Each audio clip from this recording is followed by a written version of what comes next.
From Relay FM, this is Connected, and this is episode number 65. Today's show is kindly brought to you by Braintree, Casper, and Igloo. My name is Mike Hurley, and I'm joined by Mr. Stephen Hackett. Hello, Mr. Hackett. Hello, Mike. How are you? I'm very well indeed. We have a special episode today, as I mentioned, and we have the man of the hour here, Mr. Federico Vidici. Hello, guys.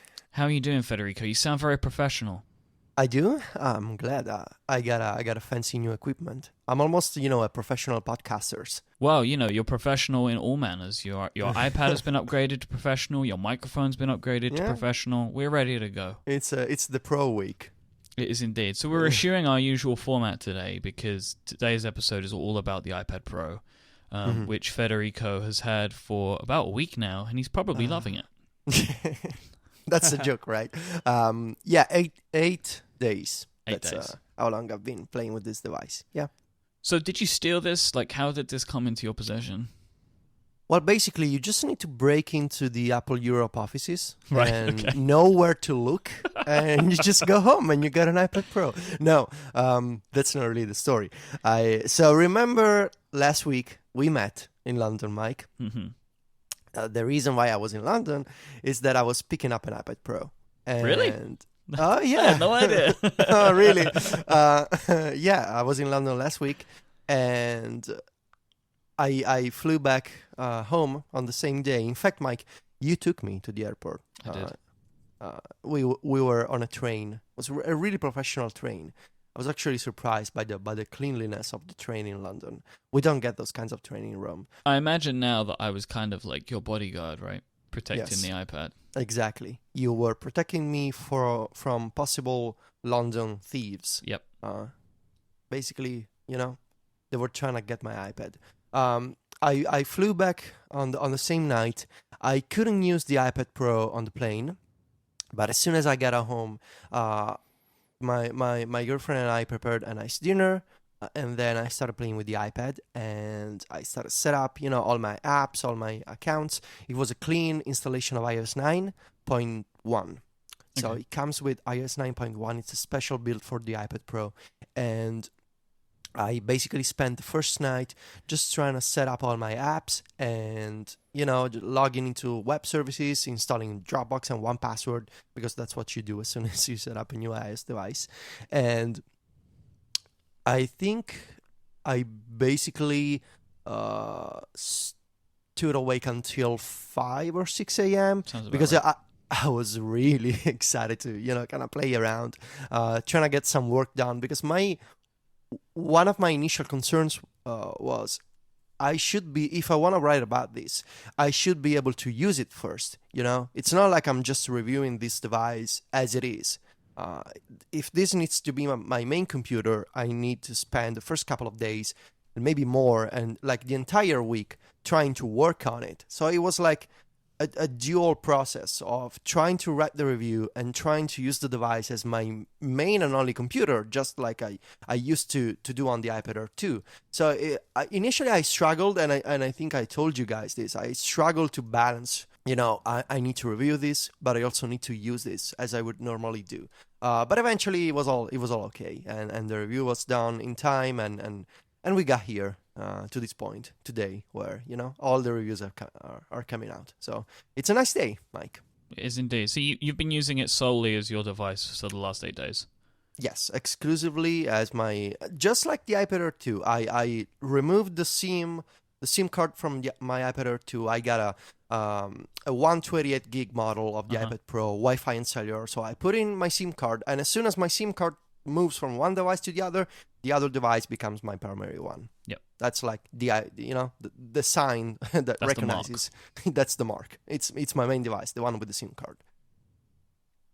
Yeah, it's always interesting when you review something of, that line of, I need to review this thing and like get my workflow set up, but I also need to keep working and do my job, right? So if you're reviewing something really different than what you normally do, that can be challenging. So I commend your approach to this, and I think that it's a good one. As someone who, you get your job done on an iPad, you run a successful website, you do all these things from your tablet. The only way you could review something and really understand it is to do your business on it, to fully dive in. So I like the way that you went about testing this, and I think that it shows in the review that you're not on your iPad Air 2 doing Mac stories and picking up the iPad Pro every couple hours to like check something, but you dove all the way in, and I think that that's I think why you have one, why you're able to do this review, that you have that perspective that a lot of people don't have because it is your primary computer,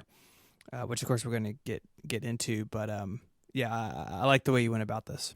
Oh, thank you. And I mean, you can get even more Inception style. I mean, the review itself needed to be done on an iPad Pro because the review was also working for me, that's right. Work. So I needed to do my regular tasks on the iPad Pro. I also needed to write the review, but the review itself needed to be done on an iPad Pro. So it was all, it was all a cycle. In a weird way, like the most perfect task for this device is its own review. Is a review in itself. Yes. Ooh, how interesting is that? Yes, exactly. See? All right, let's start talking about the hardware itself. So we're going to break this down into a few different topics. So like hardware, software, and accessories, which is kind of like the way that you broke down your reviews as well. Mm-hmm. So let's talk about the weight of the device. Now, my memory tells me that the iPad Pro is the same weight as the original iPad. And it's funny because, you think about the original iPad, that was perfectly fine weight-wise, but as they've gotten lighter and lighter over the years, the thought of going back to a previous model was like death. So when I heard about this, my imagination was, well, it's going to be too heavy. So tell me what you think about that, Federico. So it's heavier than the iPad Air 2, but the big difference is it's also much bigger. You got 6.5 centimeters and from one side in terms of gain, and you got 5 centimeters on the other side. So it's much bigger, and the difference when you put the two of them side by side or maybe on top of the other, as I have in one of my pictures, you really can see the difference. It's a much bigger screen. So my first reaction when I first saw an iPad Pro on a table was that it looked like a MacBook display without the body, just the screen. And when I picked it up, so in my mind, for some reason, my muscle memory had kind of adjusted to believing that as soon as I was gonna pick it up, it would be as heavy as a MacBook Air. So when you pick one up, it's strange because it is heavier, of course, but it's also much lighter than you would expect from a device that size. And it's the thing that gets me every time is that it's really well balanced. So there's no, there's no way to tell the top from the bottom in terms of weight. It's this huge screen, and it's very well balanced. It's got the same unibody construction of the iPad Air 2, so it's really the finish and the weight. It really feels good in the hand, and there's no particular moment when I was like, this is too heavy for what it does. And the weight distribution, I think they've done a really good job there. So of course, when it's strange because when you remember the first iPad and it was thick and it was a 10-inch device, and in your mind you go, I don't want to go back to a device that's so heavy. But you also gotta remember that it's basically a 13-inch device, the iPad Pro, and it's just slightly thicker than the iPad Air 2, and I couldn't tell the difference really in daily usage in terms of the thickness increase. So it's heavier, and when you pick up an iPad Pro and an iPad Air 2, one hand with the Pro, the other hand with the Air 2, you can tell the difference. But it's also not too heavy for the kind of screen that it has. And I got a big disclaimer about this in my review. This really comes down to the size of your hands, how comfortable you are with holding a 12.9-inch device, what exactly you aim to do with the iPad. Are you okay with holding your iPad with two hands for just a couple of minutes? Or do you want to run a marathon holding your iPad? I don't know why you want to do that, but it really depends on your kind of physical usage, like your physical interaction between your hands and the iPad. Because this thing is heavier, but it's for me, it's not too heavy. So, did you feel like fatigued after holding it for a while? Like, say you're reading in bed. Did you feel the weight of it then? Or because the funny thing about it, whilst it's not too heavy, it's bigger in every way, right? So it is kind of, I would assume, maybe more cumbersome to deal with. It's not as portable as an iPad Air 2 and an iPad Air, or an iPad Mini, in the sense that my hand can go all the way from one side of the screen to the other. So I can pick up an iPad Mini just with a single hand, with my thumb and another finger on the other side. I cannot do that on the iPad Pro. So it's not as easy to maneuver, basically. Like, you can't just very quickly pick it up from the table. No, you can do that. Depending on if you pick it up from a corner, you can do that. I do that all the time. So when I'm in the kitchen and I leave the iPad Pro on the kitchen table, I just grab it if I want to check something. So that's totally doable. What's different is if you were to compare holding the iPad Pro and the iPad Air 2 just on your wrists for, 10 minutes, maybe by the end you would feel more fatigue on the iPad Pro because it's heavier. And so what I think I've done is I have naturally adjusted to kind of either using my lap or using my elbows as a kind of resting area for when I'm holding the iPad Pro. And so, but when I'm walking around the house, I need to walk often and I need to stretch. And I do this 5-minute walks. I go on the balcony, I just keep walking just to stretch myself for a little while. And when I'm walking with the iPad Pro in both hands, I don't feel any fatigue. So maybe for really prolonged periods of time, like for 10 minutes, 20 minutes, just holding the iPad Pro with two hands, of course you would feel fatigue, because it's heavier than the iPad Air 2. But for just a couple of minutes, when you're just picking up an iPad, just checking something, Twitter, I don't know, I think you'll be fine. Or you're cooking in the kitchen and you need to look up a recipe, I think you'll be fine there. One thing, too, that I think is important to consider with the weight, comparing it to the original iPad, which you guys will remember, I bought one during our iPad special. Yes. Or for our iPad special. And I actually got it off the shelf this weekend to, just kind of get reacquainted with the weight. And that original iPad had a curved back, where if you sat it on a table, it would rock. The edges were thinner than the back, kind of like the iPhone 3G and 3GS had a similar effect. And I think that's important too, that this iPad, like all of Apple's modern tablets, is completely flat on the back. So you sit it down, it doesn't wobble, it doesn't move. And I think that helps too with that model of how thick does it feel and how heavy does it feel, where, the 3G and 3GS, if you pick one up, it feels heavier and thicker than it actually is because you have that curve there. I think that, I would imagine, works in favor for the iPad Pro, that because it's the same thickness throughout, your fingers and your mind don't get tricked into thinking that it's thicker or heavier than it actually is.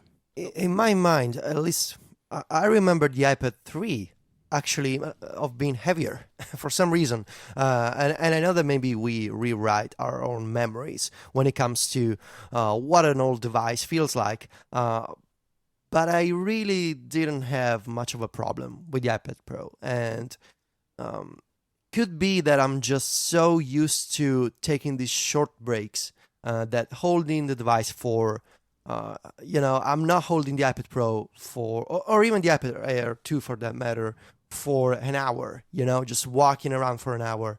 And in that case, of course I would feel fatigue on my wrists because for several minutes at a time, it can become a problem. But if, on the other hand, if you need to walk for an hour and while doing so, you want to check a screen, maybe the iPhone is the best device for the job there. So in my routine, in my daily habits, this has not been a problem, and which I was really happy to see, because it was one of my biggest concerns moving from the iPad Air to the iPad Pro. So yeah, I'm happy here.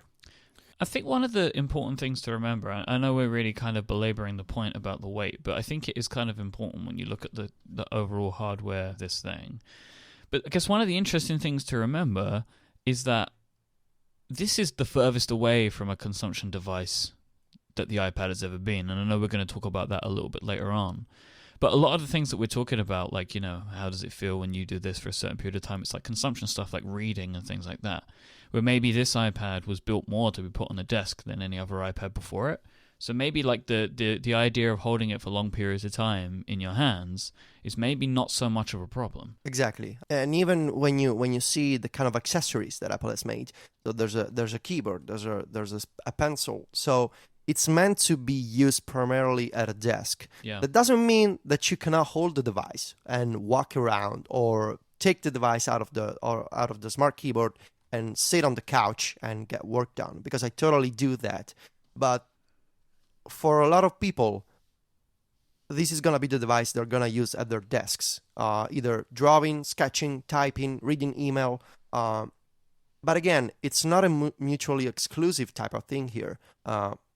You can use it there, you can pick it up, you can walk around with it for a few minutes, you can put it in a bag and go out and get work done at a park because it's got a SIM card. So it's more skewed towards desk usage, but it doesn't mean it's impossible to use it as a portable iPad, because I've done that.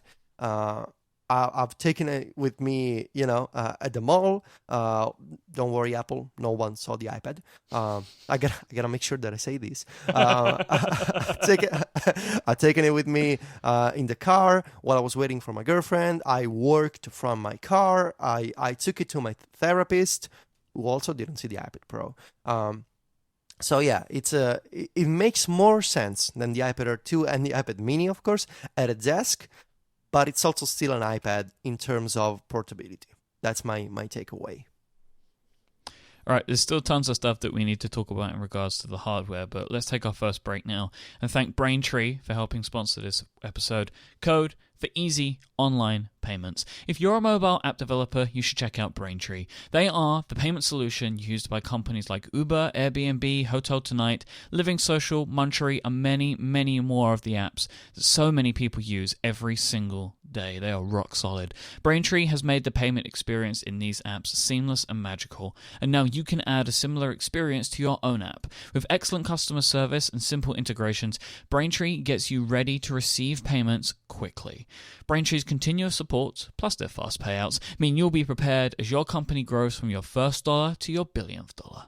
Braintree is also helping solve the problem of mobile cart abandonment by offering a best-in-class mobile checkout experience, and they make the payment experiences in some of your favorite apps, as we say, completely seamless and magical. And you can now add a similar experience to your own app as well. Braintree gives you a full stack payment solution. They have support for all payment types that your customers might want, like PayPal, Apple Pay, Bitcoin, Venmo, cards, and more all the time. And they have a single integration to add all of these different types of payment solutions to your application. It's with you and your customers across all platforms, and they have superior fraud protection, fantastic customer service, and the fast payouts that you need to make sure that your business has the money that it needs to grow.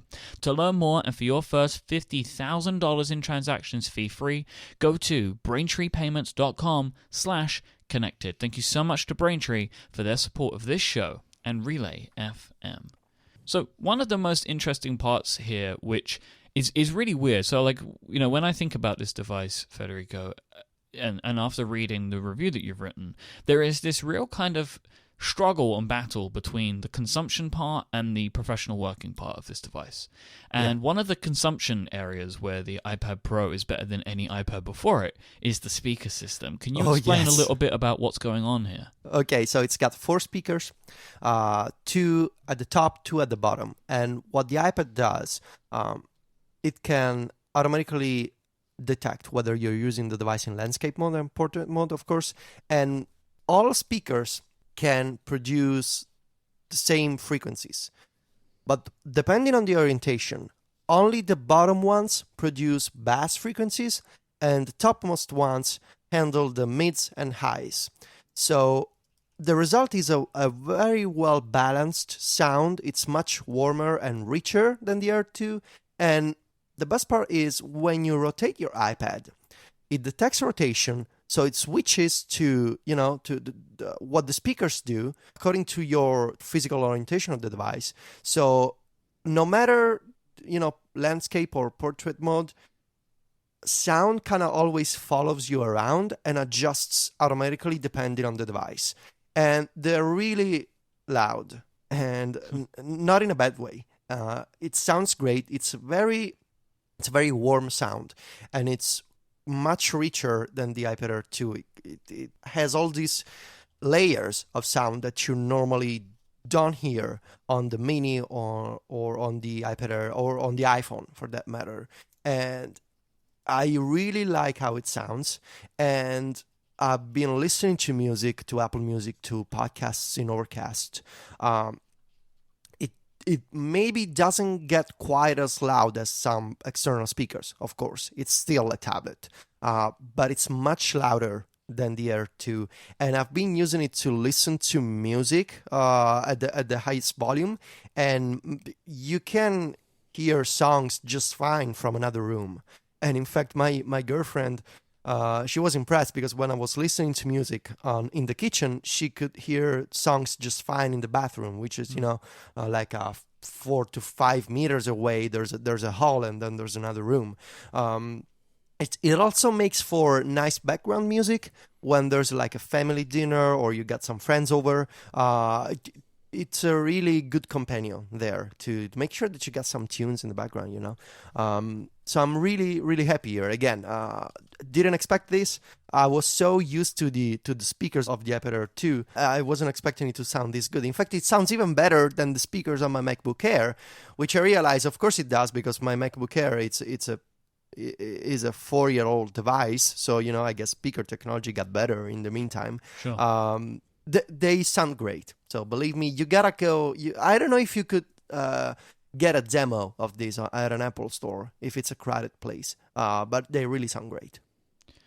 So one of the interesting things about the 6 Plus when it was released was that even though the screen was bigger, because the physical body of the phone was bigger, Apple were able to shove more battery inside the case.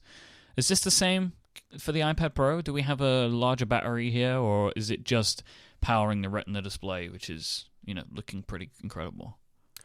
Of course, it got to power the Retina display, and there's a more powerful CPU, GPU, and 4 gigs of RAM. So you gotta provide more energy there.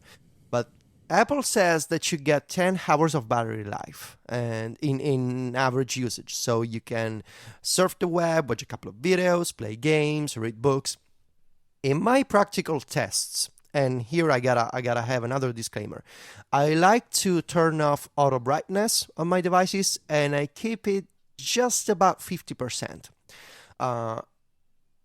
So I could very easily get over 11 hours of battery life, and the device would turn off just when it was approaching 12 hours of usage. So 11 and a half hours. I might have taken a few breaks here and there when the iPad was not working, so it was locked and the screen was off. So I can say that I comfortably got to 11 hours of usage. Because I spent days, basically I didn't get any, food to eat. I was just at my desk working. My girlfriend was very understanding over the past week. It was a very nice surprise. And it's not the first time, that Apple does this, that they promise 10 hours and you get 11. I remember this has been the case for previous iPads before. So 10 hours is a good metric to give you an average of usage, which is impressive when you consider, the new display, more RAM, more power, new speakers. But they like to do this. There's this 10-hour threshold that's been holding true for the past 5 years. I wonder if eventually we'll get more. But today we still get those 10 hours and maybe a little more, even though Apple doesn't like to say so. It's interesting to hear, and I think the 6 Plus is a good parallel. When you put these bigger displays into devices, there is a bigger power draw for the battery, you have power draw from the GPU that has to drive it. This thing comes with the A9X processor, which just seems like a beast. But I think the screen and the way they got to 12.9 inches is really interesting. So if you go back and watch the introduction, they have an iPad Air, and basically the height of the Air is the width of the iPad Pro, and then they basically came to 12.9 inches to make it 4x3. It's still 264 pixels per inch, according to Apple's website, which is the same as the Air 2. and then of course both of those are less than the Mini because the Mini is higher because they're using the same resolution as the Air 2 but in a smaller package. How is that screen in real life? Does it, compared to an Air 2, does it look a little less sharp? Because on paper it may, but it shouldn't by much. I mean, how is it? How does it look? How are the colors? Does it seem like an improvement over the Air 2, or is it kind of the same thing but bigger? So I asked about this. It's got the same color reproduction of the Air 2 and the Mini 4. And to me, it looks exactly the same in terms of sharpness, color, brightness of the display. What's impressive is the feeling of looking at a portable Retina display. So it's not a technical observation, it's just a personal feeling of mine. When I look at the display, it looks fantastic because it's so big and it shows two apps at the same time. Text is crisp, legible. It looks exactly to me like an iPad Air 2 display. It's only more impressive because it's bigger. But the color, the sharpness, the Retina quality, that's the same. The crazy thing to me is the resolution of this thing is bigger than the MacBook. Yeah, 5.6 million pixels should be more than a MacBook, I think. Yeah, the MacBook is 226 pixels per inch at 2304 by 1440. Yeah. Like, that's madness to me. Like, like, I don't know how they make the decisions that they make, and I'm not saying it's a bad or good decision, but it's just really crazy to me that there is, this iPad which is better than this, like, future laptop. It is kind of magical in its own little way. And what's even crazier is because of this crazy resolution, when you activate multitasking and split view and you move to the 50-50 split view layout, you basically get two iPad Air 2 portrait apps at the same time. They're only slightly, maybe like a couple of hundred pixels of difference between the two resolutions, but it's basically like using two iPads vertically at the same time, which is crazy. And the effect when you activate split view, it gets you by surprise because it's really like using two regular sized apps at the same time. And you get the controls where you expect them to be, you get tabs at the top in Safari, so it's really a nice effect. And again, to me, it's crazy that this thing has this kind of resolution. And when I go back to my MacBook Air to record podcasts on Skype, I look at the screen and I see those big chunky pixels, and I'm like, oh my god, what am I using? Yeah, it looks really nice. There's a line in your review. You say, a week after I started using the iPad Pro, I picked up my old iPad Air 2, and it felt like an iPad Mini. Yes. That's frightening to me as someone who uses an Air 2 and who really likes it, that if I get one of these things that I'm going to be ruined. So what does an iPad Mini feel like now? Have you tried a Mini since having this? No, not yet. I want to go to the Apple Store and pick up an iPad Mini to see what my reaction is going to be. I'm probably going to think it's a very big iPhone because I needed to confirm with myself. I thought I was going crazy. Is this an iPad Air 2? I asked my girlfriend. She was like, are you kidding me? It really does feel tiny, And not just multitasking, but just apps, like full screen apps. It feels so tiny when you get used to these big toolbars, these wide sidebars on the iPad Pro. You start using iOS on an iPad Air 2, and it feels exactly like I felt when I moved from the iPad Mini to the Air 2. It feels just impossibly small. And not in a good way. Like the keyboard is smaller, apps are like all closer together when you do split view. The icons on the home screen, and we can talk about this, it's just very closely grouped together. So I think this will be a common reaction for people who move from an Air 2 to the Pro. You give it a few days, you pick up the iPad Air 2, you're gonna feel like, how did I use this for a year? You can just hear the groans, like, no, because this is like what it was like when we all got the Plus, right? Like you get there are just so many advantages to having a larger screen. Like, so I just got a Retina iMac. Yes. And if I ever use my MacBook now, I feel constrained because the screen is smaller. Yes. Right? Like whenever you increase the real estate of the machine that you're using, the benefits of that become intrinsically important to the way that you work. I totally believe, I'm starting to believe that we as humans have a natural tendency for liking big screens. Almost no one likes a small screen. Like if you had to choose, would you look at text? Would you look at a web page? Would you look at a photo on a small screen voluntarily? Unless you have some very important physical constraints. And from that point of view, we can talk about accessibility, and that's totally fair.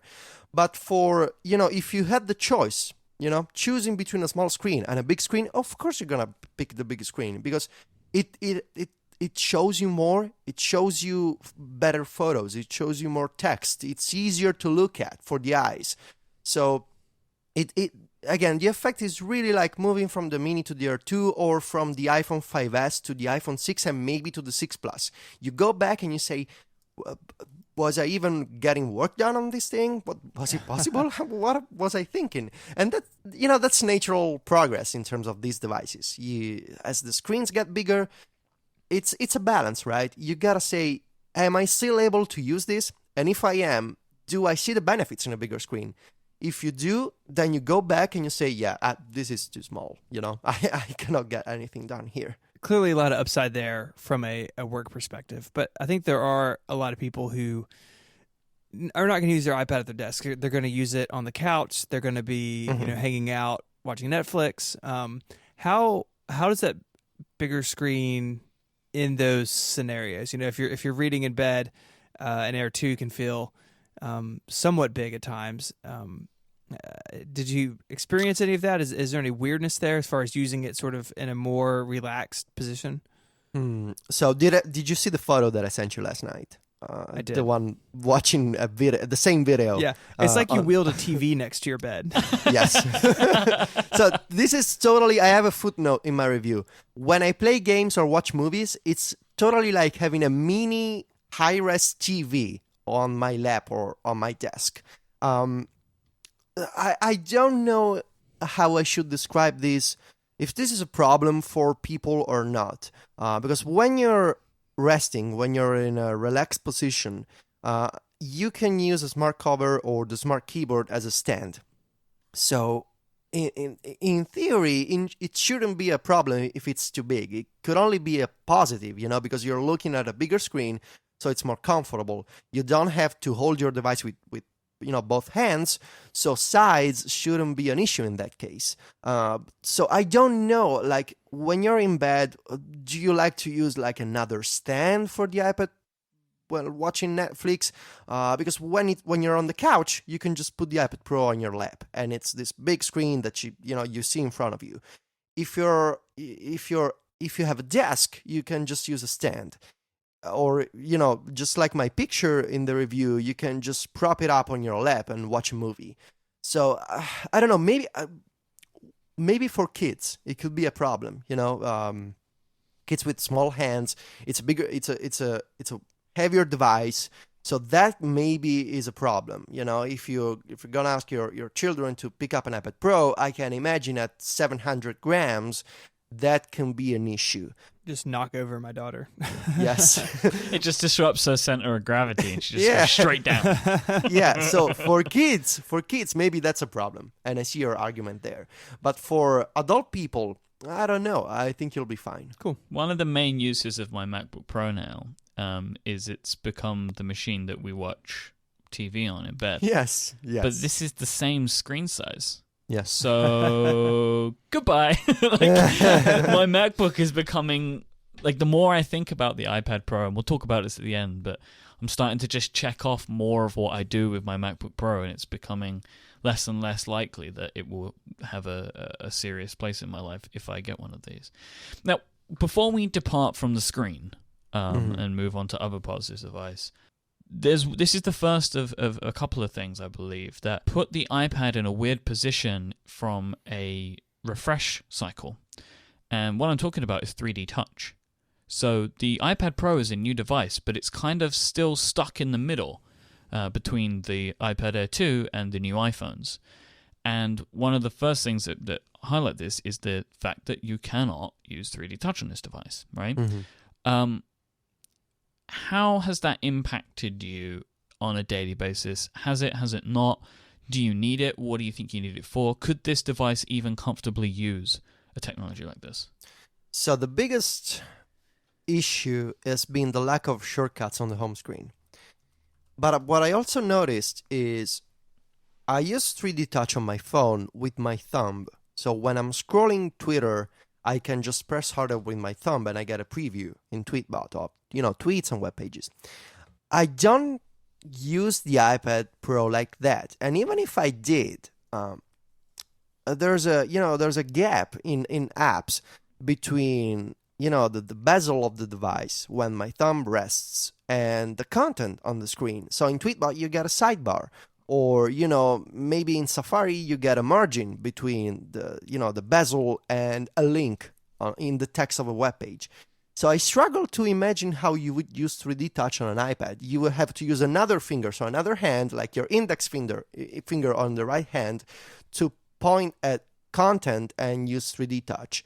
So I think there will be some 3D Touch implementation. I don't know if it'll be like the iPhone. So on the home screen, it's got to be like the iPhone because shortcuts are just too convenient. But the physical interaction of using, at least for me, using 3D Touch on an iPhone and imagining it on an iPad Pro is different. Because even on the 6 Plus, I can hold the device and with my thumb use 3D Touch anywhere because I can reach the screen anywhere. On the iPad Pro, it would require another hand, so I don't know. And it will be especially weird when the iPad is being used with a keyboard vertically. So do you just, there's a risk you gotta knock your iPad over trying to use 3D Touch when it's used vertically with a stand. I think there's gotta be some kind of 3D Touch implementation in the future. I don't know if it'll be exactly like the phone. I had this moment in preparing, looking at the iPad Pro pages on Apple's website, and as the resident space nerd, I liked there was a lot of space stuff in the keynote and all their example images. I was like, oh man, it's gonna be so cool to 3D Touch and have a live photo of like Jupiter spinning under my thumb. And then I was like, and Myke actually was like, there's not 3D Touch on the iPad Pro, and it I was like, no. So maybe next time. I think this happens with Apple products sometimes where you end up the iPhone having something first. I mean, just look at Siri. It took a while to bring that to the iPad, and it's still not on the Mac. I think maybe it has less to do with like life cycle of products and more to do with the iPhone being sort of the front runner. The iPhone's where they make all their money or most of their money, and that's where they're pushing the envelope. I think I agree with you, Federico, that 3D Touch would be really nice, especially for home screen shortcuts. It's amazing how quickly that has become like part of my workflow on my iPhone. Like I'm totally in on it. But I think it will get there, but I'm not shocked. I'm not like super surprised that it's not here on day one. Yeah, I totally agree. Just imagining pick and pop while holding an iPad Pro, I cannot see it. Or maybe I'll be proven wrong in the future. But I think the bigger a screen gets, the harder it is for 3D Touch to be effective. So either Apple comes up with a new implementation just for the iPad, or maybe I'm just wrong, and when it does finally ship with 3D Touch, it'll be okay with pick and pop as you normally do on the iPhone. So we'll see. Also, another hardware feature that it's on the phone, but it's not on the iPad. It's a second generation Touch ID sensor. So that's really a bummer because I'm totally used to the crazy fast unlocking experience of the iPhone 6s, and on the iPad Pro you can immediately tell it's the first generation Touch ID. It's slower and it's not as fast or accurate, or capable of accepting different orientations of your finger than on the iPhone 6s. So it's the one we've been used to with the previous iPads. Yes. Talking about Touch ID and hardware stuff, is there a taptic motor in this device? No. Okay, so there's no vibrate motor again, because I don't believe any other iPads have had. Yeah, no, it doesn't vibrate. Yeah. Okay. My only reason for thinking that is like games and stuff, but it's never been a thing that's been there before. Okay. Yeah. So to wrap up the hardware, I thought we could talk real quick about some of the it's like the pure tech specs. So, Federico, you mentioned it's got 4 gigs of RAM, Yes. which is of course the most that we've seen in a iOS device. And I imagine that is all about that multitasking experience. Can you tell the difference between the iPad Air 2 and the Pro in this regard?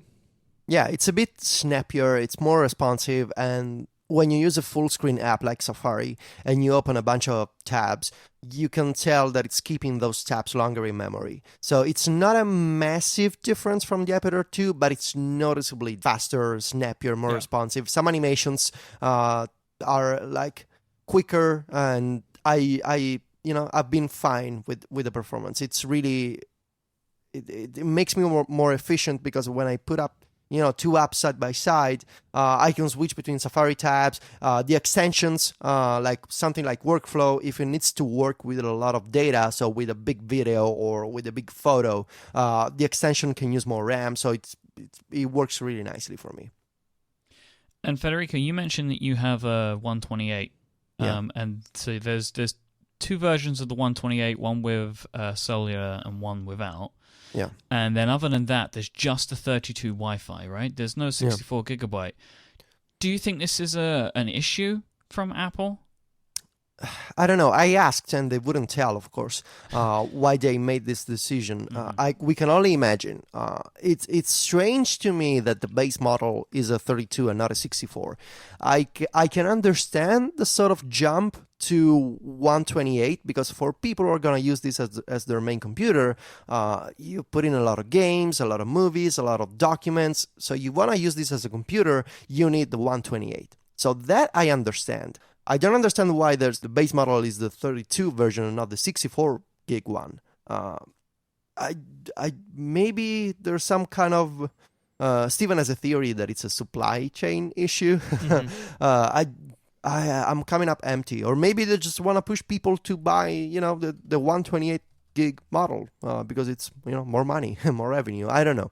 Yeah, it's a little odd, but we've complained for a while now about odd storage issues with iOS devices. It may be a parts issue. I don't know if they're using the same parts for storage here as they are in the 6S and 6S Plus, where I think a lot of people are buying the 64 because it's that the way the thing is set up now. Yeah. But I agree too that if this is a device that Apple sees as a true computer replacement, that maybe they think, hey, 128 gigs is a lot better of a situation to be in. It's going to give you more breathing room. It's going to feel more like a computer in a traditional sense if you have that more storage space. So maybe they're sort of leading you to that 128 like they do on the iPhones, but I think it's fine either way. I mean, it's sort of an interesting thing to think about in light of all the other storage issues we've talked about. The limiting of the cellular to the 128 version is also just a peculiar choice, because that's not something that they do with other iPads. No, they allow you to choose any configuration with any kind of storage and Wi-Fi plus cellular connection. So that's interesting. Like the cellular is the kind of premium that you can only get if you go all in with the iPad Pro. And what's crazy about that is, since like the beginning of iPad time, it's been $130 to add cellular data. So you could buy the 16 gig, and spend another $130 and get the cellular. So it's not like the margins would be less on the 32 gig. They're still going to charge that premium to add the cellular anyway. So that makes no sense to me. I really would like to know why they made that decision. Again, maybe it's to say, hey, you know what, we view this as a machine that is going to be used in an office, in a home office, in a professional environment where you're going to have Wi-Fi, and maybe they just don't think it's as important here as it is on something like the Mini or the Air 2. But why take that option away from your customers is something that I don't get it. Yeah. Yep, it is very strange. All right, we should talk about iOS 9 and how iOS 9 feels on the iPad Pro. But before we do that, let me take a moment to thank our friends over at Casper for sponsoring this week's episode as well. Casper is an online retailer of premium mattresses that you're able to get for yourself at a fraction of the price that you're used to paying if you go into a store to buy a mattress. Talking about going into stores, buying a mattress is such a weird thing, right? You go to a showroom, you take a look at some mattresses that are set up on some beds, and you're fully clothed, you got your shoes on, you got your jacket on, and you sit on the mattress, and then maybe you lay on the mattress for like 20 or 30 seconds in a really peculiar environment, and then you have to make a decision about what mattress you want to buy and then sleep on it for the next 10 years. This is crazy.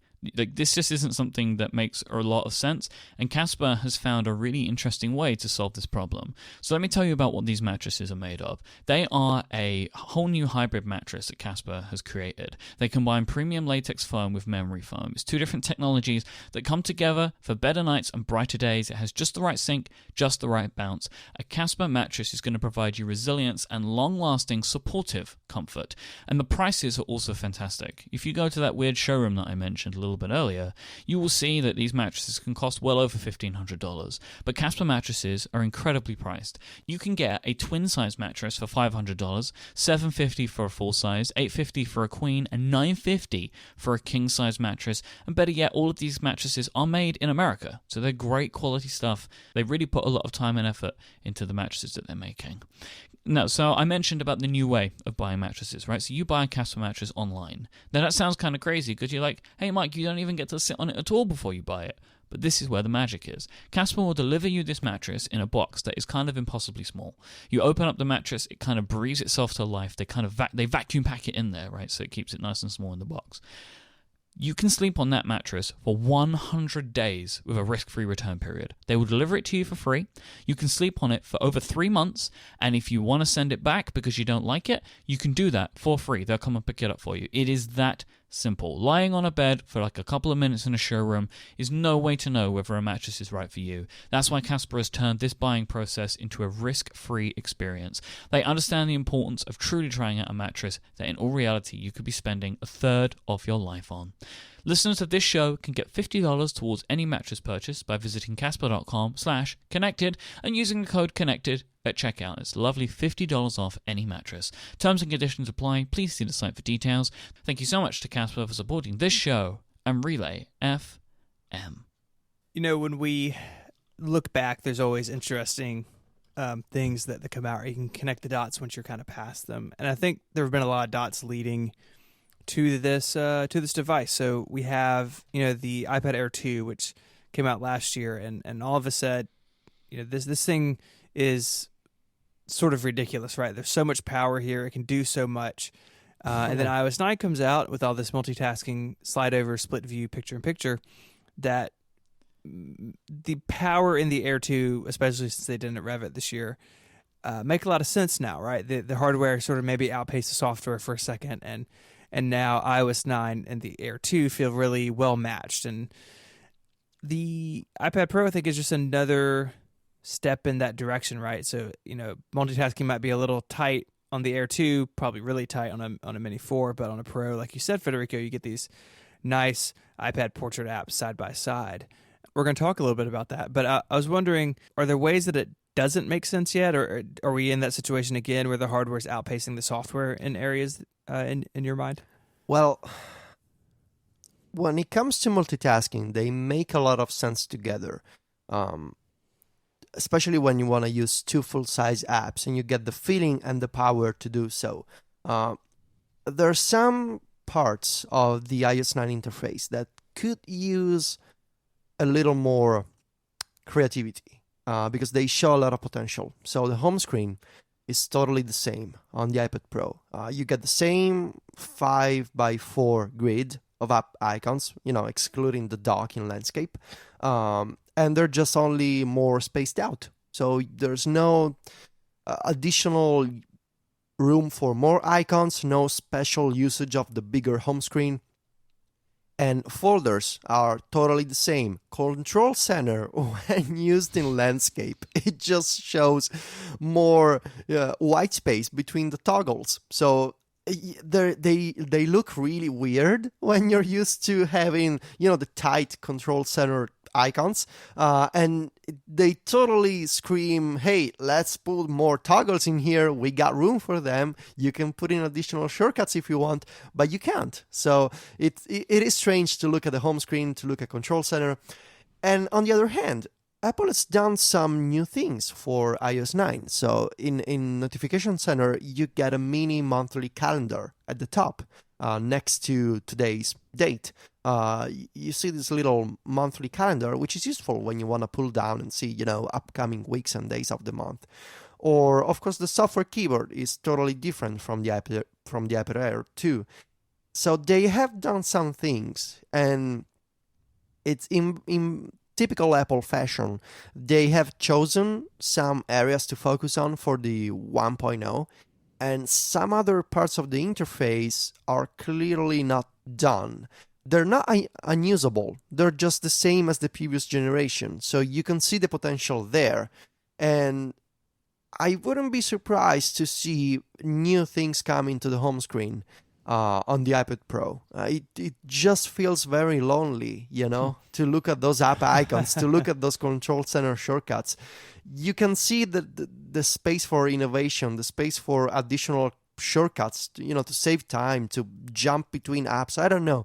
You just can see the potential. It's just not there yet. So I would say that iOS 9 and the iPad Pro, they make sense together. And in some areas, Apple has done some customizations that are really welcome. But there's a few aspects that need more time and need more work, and they need to, maybe Apple designers themselves, they need to understand what people want, and they need to look at the home screen, to look at Control Center and say, what can we do to better organize apps? And maybe the most obvious answer is, let's put more apps on the first page. I don't know, but do something with that space. And in Control Center, just allow users finally maybe to define their own shortcuts. The space of Control Center on the iPad Pro basically begs for more shortcuts in there. The Control Center UI reminds me of what the notification view was like until iOS 9. So it wasn't until 9 that Apple realized that just swiping down and seeing one whole list of icons doesn't make sense, because with 9 you've got the ability to have the split view, right, between notifications and widgets. Yeah. So it shows that there is the ability to do more there, but I think what it does show is it sometimes takes a little bit longer than it should. Yeah. One of the things that you mentioned in your review was a growing frustration in the slide over UI that has been kind of really put to the test with the iPad Pro. Can you explain what that is? So the slide over UI is when you're swiping from the right edge of the screen to bring up the last used app in slide over. And when you then swipe down from the status bar of the slide over app, you see the slide over app picker, which is this vertical tray of 3 icons at a time that already in September, I was arguing that it could have used a better way to organize apps and to let you find apps to use in multitasking.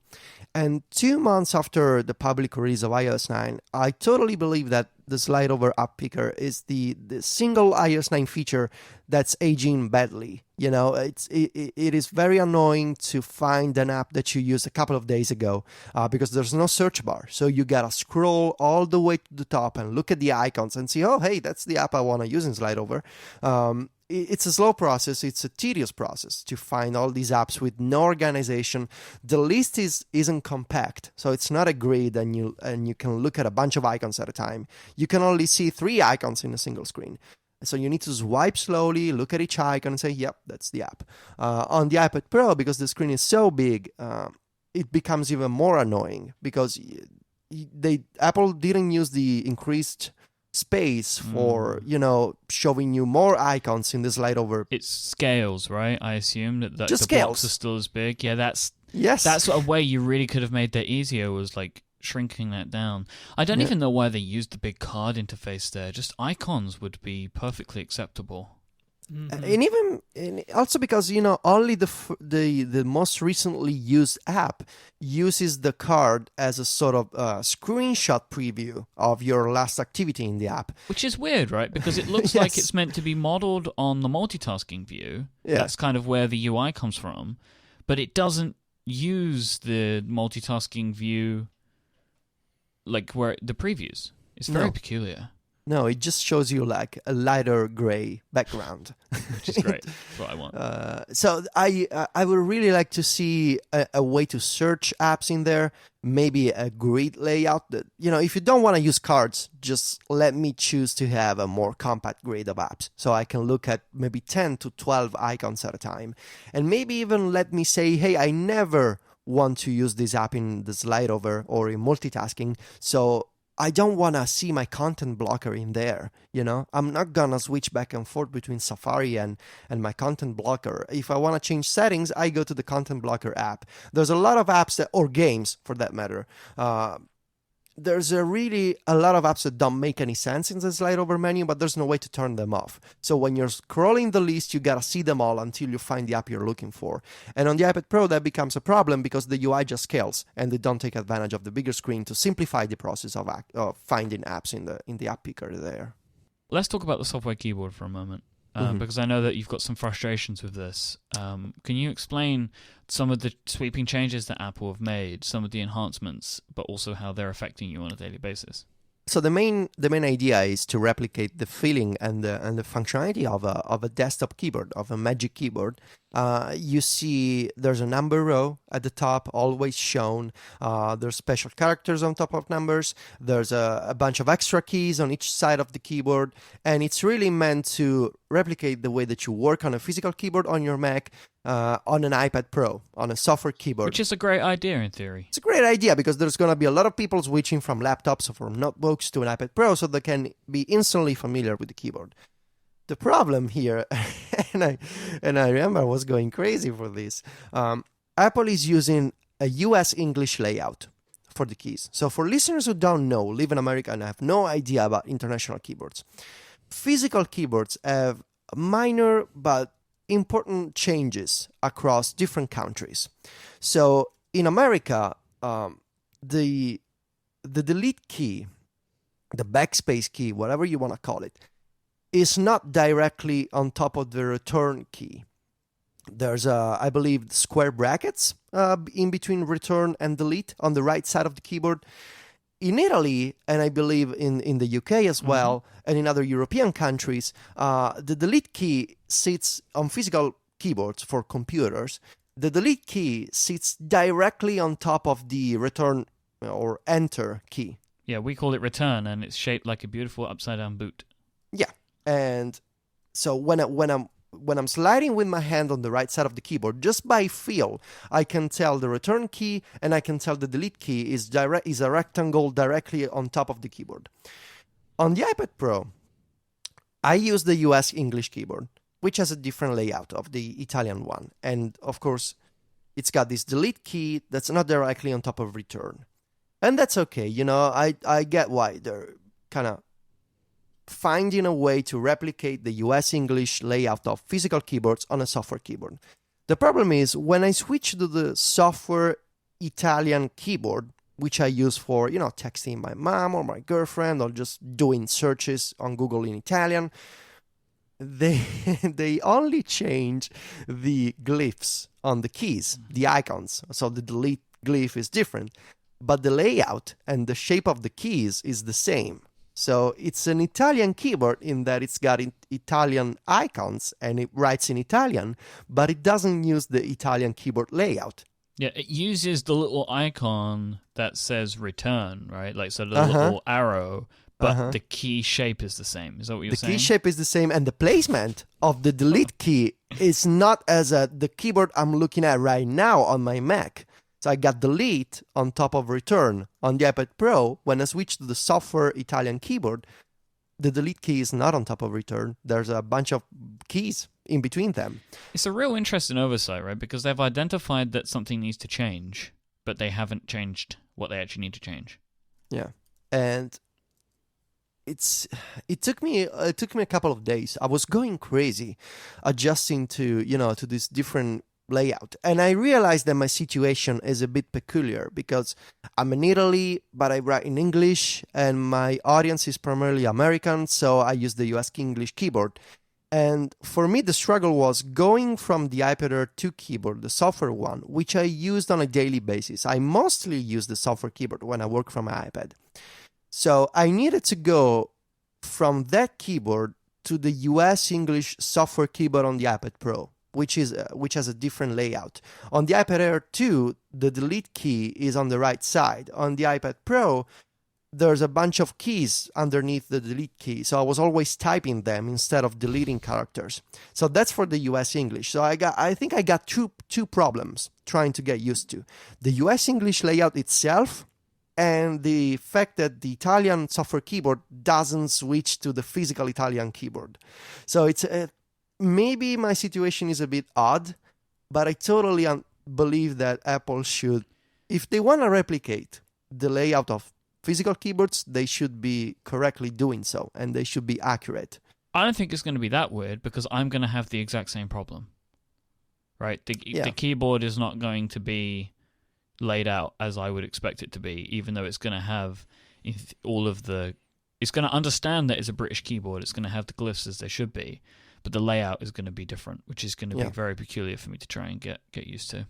Yeah, and on the app side, all these extra, once I got used to it, and it took me a few days, and I'm still typing characters I don't want to type when I want to delete, a few characters on a text field. The upside is that the extra characters always shown at the same time in the main keyboard view, and especially the number row and the special characters on top of numbers. They came really in handy for me for editing Markdown, so I get easier access to square brackets, easier access to numbers. So once I got used to it, it was really nice because even when writing scripts in Pythonista, these special characters are useful to have on the main keyboard, so I don't have to switch, between different views of the keyboard. But another thing that has me going crazy, the little 1, 2, 3 key on the keyboard that lets you switch to only the special character and number mode? Yep. And that there's a little globe key next to it. Mm-hmm. Well, the placement of the globe key and the 1, 2, 3 key has been reversed on the iPad Pro. For a reason nobody could explain. For reasons unknown, every time I go instinctively reach out to the 1, 2, 3 key, I switch keyboards with the globe key. So I either switch to the emoji one or I switch to Italian. I don't understand why the globe icon is now the first one instead of being in the second spot. I believe it's on the iPad Air 2, on the iPhone. It's always been that way, I believe. Or if they changed it a couple of years ago, and now on every other device, it's in the second spot in the bottom row on the leftmost side corner. Now the position is different on the iPad Pro. So every time, just with my left index, I go reach out for that key, I change keyboards, and I'm like, oh no, not again. I don't understand why there's this change. I honestly have no idea. Maybe the theory is that, again, to replicate a physical keyboard, the globe key needed to be out of the way. I don't know. Coming up empty for, with explanations. No idea. Seems crazy to me that would change. And it's such a muscle memory thing that worries me. So one other thing that's different on the iPad Pro keyboard is that there's no more split keyboard. And I'm pretty sure that the most loyal Scott Forstall fans will be upset here. The split keyboard, famously introduced by Forstall back in the iOS 5 days on the iPad, is now gone on the iPad Pro. You can still undock the keyboard, so you can use it as a full-size keyboard, not necessarily at the bottom, so you can move it around vertically, but you can no longer split the keyboard. I don't know. I'm not particularly sad. It is a bit strange that they're doing it now, when you consider that maybe some people, not me, but some people could find this useful because the iPad Pro is wider and, having the ability to to have a split keyboard on each side could make it a little easier for them. But I never used it. I'm not really sad. And it was, a long time coming. I was actually surprised that it was still around with iOS 9. So maybe the iPad Pro offered a nice opportunity for a clean break. I don't know. Are you guys sad that the split keyboard is gone? I am, because I use it, and it feels like it would be more useful to me to have Really? it You here. use it? Yeah, I do use it. It's more comfortable to hit the middle keys on the keyboard when in portrait. It looks kind of terrible, man. Oh, it looks terrible, but it's functional. It's very functional. You don't have to stretch your hands so much to hit the middle keys when you're typing in portrait. So I've always really liked it, and now it's going to be even more difficult to type in portrait because the thing is huge. It's like a landscape iPad. So it feels like this is the only real iPad to me where the split keyboard would be super useful to more people. Yeah. But now they've gotten rid of it. Yeah. I agree with Myke 100%. Which is it's kind of peculiar, but I guess if I need it that much, there are third-party keyboards that will be able to help me. Yeah, do you really want to use a third-party keyboard, Myke? No, especially when it's more difficult to switch between them now because they've moved the buttons around. Yes. By the way, switching between third-party keyboards seems to be a little faster on the iPad Pro. It takes 4 gigs of RAM to switch between keyboards. Yeah. That's what the extra RAM is there for. I didn't include this in the review. So I kind of just want to mention it in passing with you guys, but it seems like a fraction of a second faster, but could be a placebo effect, Maybe my brain is just looking at this fast device and say, yeah, switching keyboards is also faster. It seemed that way to me, but I'm not completely That's sure why about they it. moved the globe, because they wanted to show you how much quicker it was. Oh, yeah, that's the strategy there. Like, hey guys, look, we did fix it. Keyboards are good now. Federico, last week on the show we were talking about you using multiple iPads in the past to do the quarterly results stuff. I assume that tasks like this with the split view, with it looking like basically 2 iPads next to each other, make things like this a lot easier for you on a day-to-day basis. Yeah. You don't get the problem of the iPad Air 2 when splitting the screen in 2 apps. It shows you 2 apps for sure, but it also gives you a compact layout, which often hides some controls or forces you to swipe to reveal sidebars and other menus.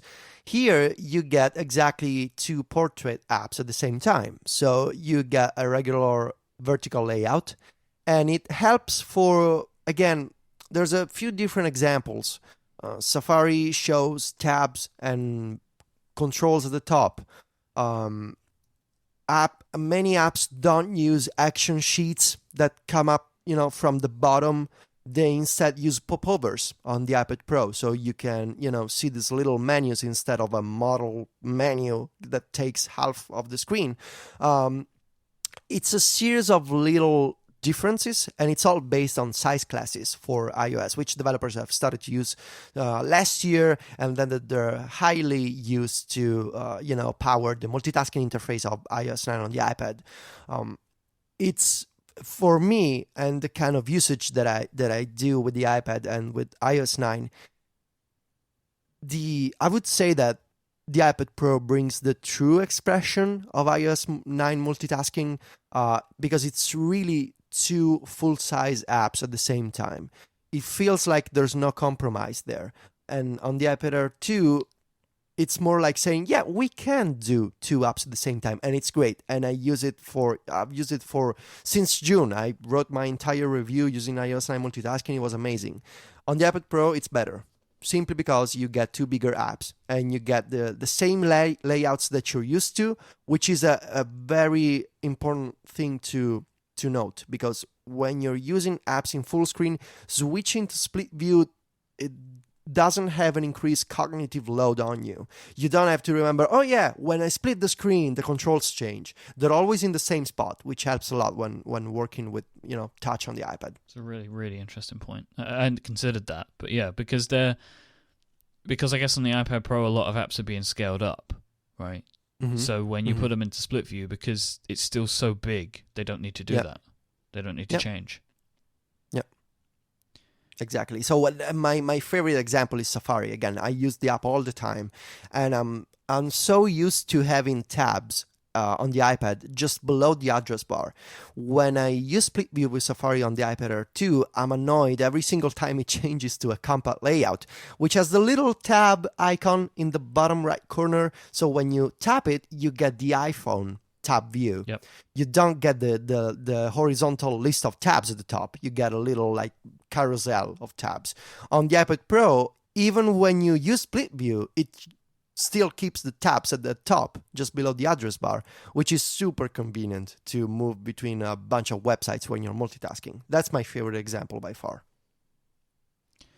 What about some third-party apps? Have you had any good experiences or bad experiences with the idea of the increased screen size and the split view? One of my favorite experiences has been Tweetbot, because in portrait mode it shows the second column. So on the iPad Air 2, you get the second column only in landscape. On the iPad Pro, you also get it in portrait because of, it's bigger. That's nice. I still think that Tapbots should consider having 3 columns in landscape because there's really a lot of space available. They could use a 3rd column in landscape on the iPad Pro. The interesting thing about the Tweetbot is, so I like to use it a lot on my iPad, but I use it a lot in portrait view because I like to be able to see when I read my tweets, just to have that kind of an uninterrupted experience.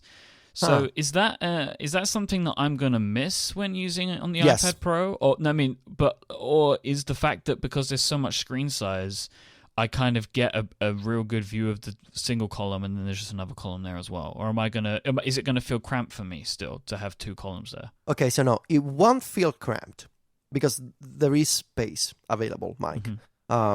It's just a matter of taste and visual preference. Do you like having a second column, or just does it distract you too much? Because if that's the case, maybe there should be a preference for users who never want to see the second column in portrait. But it's not a problem of available space. The first column still is bigger, wider, and it gives you more room for tweets. So it's just a matter of visual clutter. Do you want to see that or not? Maybe it should be a preference. I don't know. Other third-party apps that were really nice. I'm testing this new, not testing, I bought it from the App Store. I'm seeing if it works for me.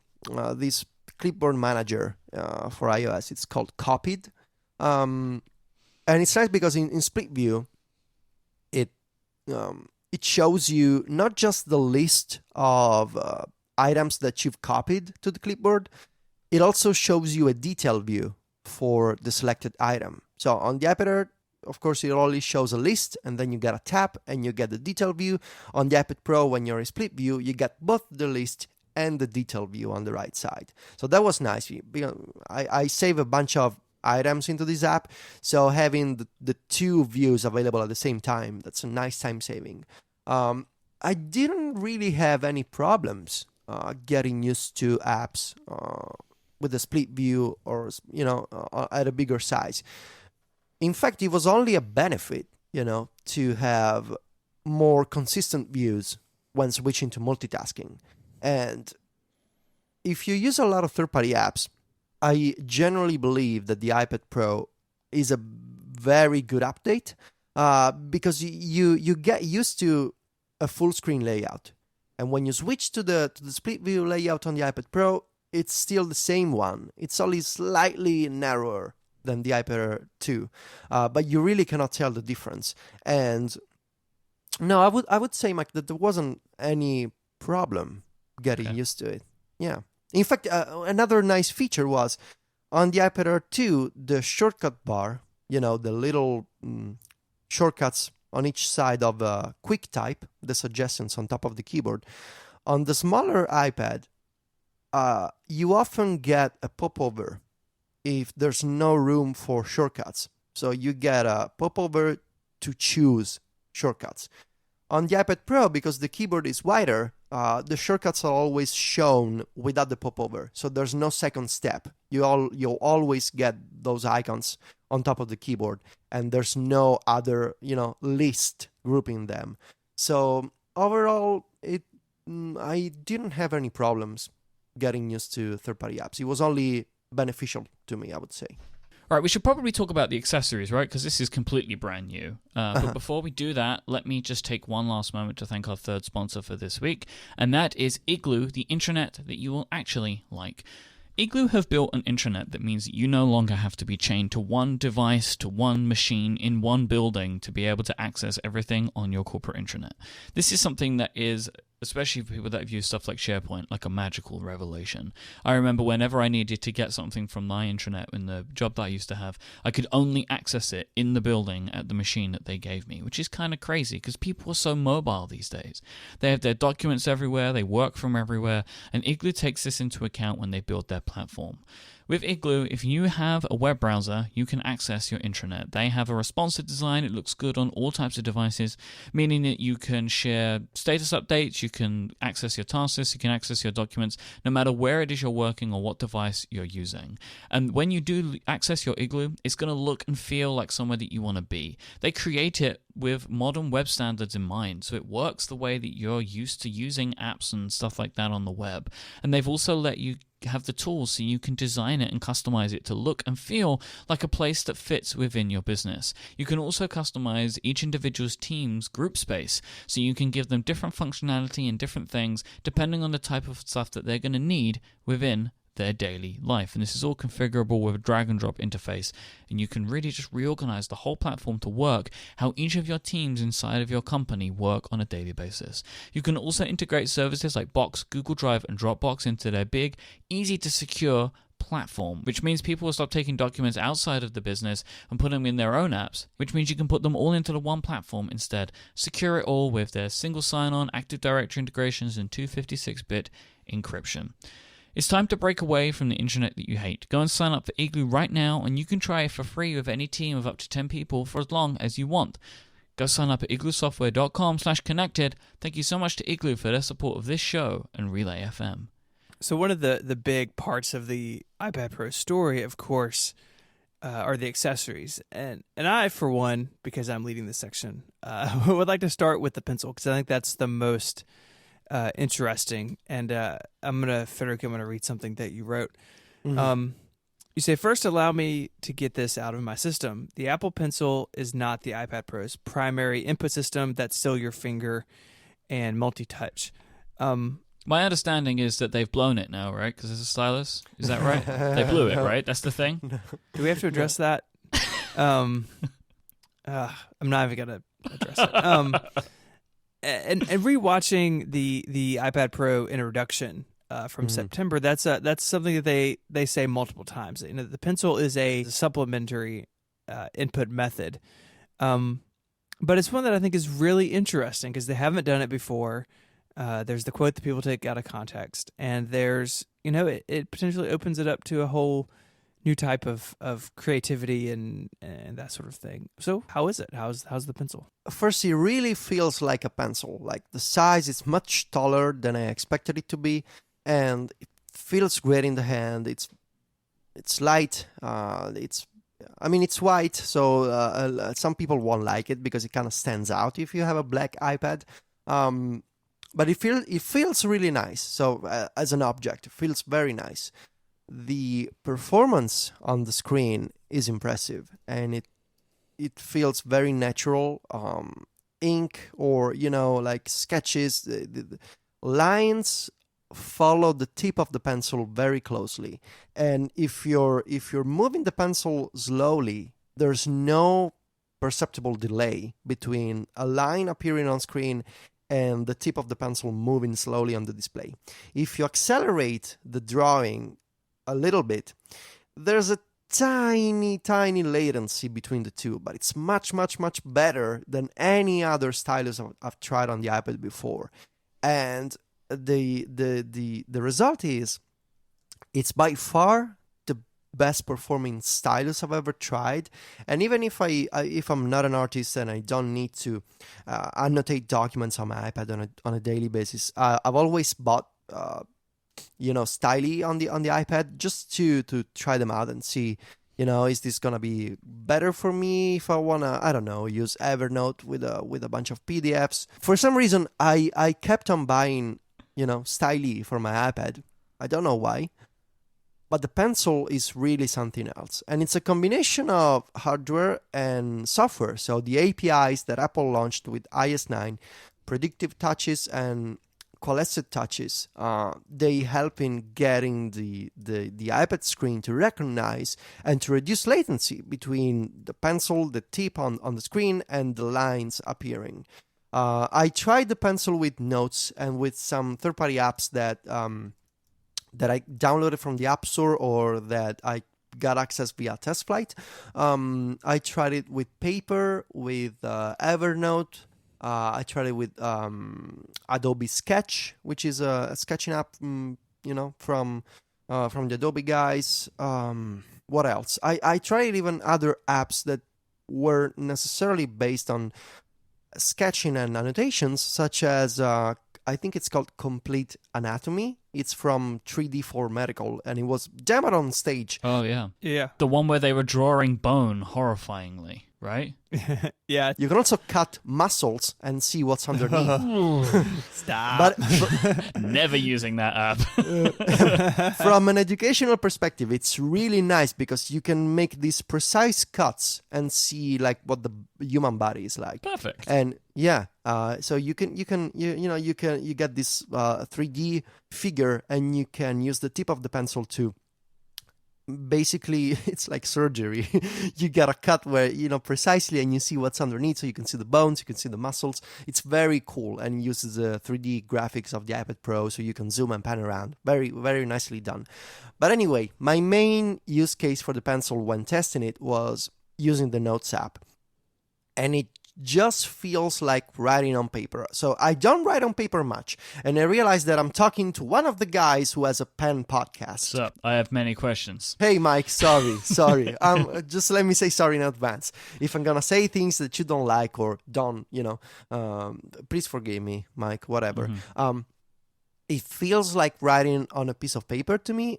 And again, I say this as someone who doesn't write on paper much, but the palm ejection is nearly perfect. So I can rest my entire wrist and arm on the iPad Pro. So I can just, rest a good portion of my forearm on the display, and it won't recognize any touches. So it won't draw one of those accidental lines that you always get when you try a third-party stylus and an app that's not built for the pencil.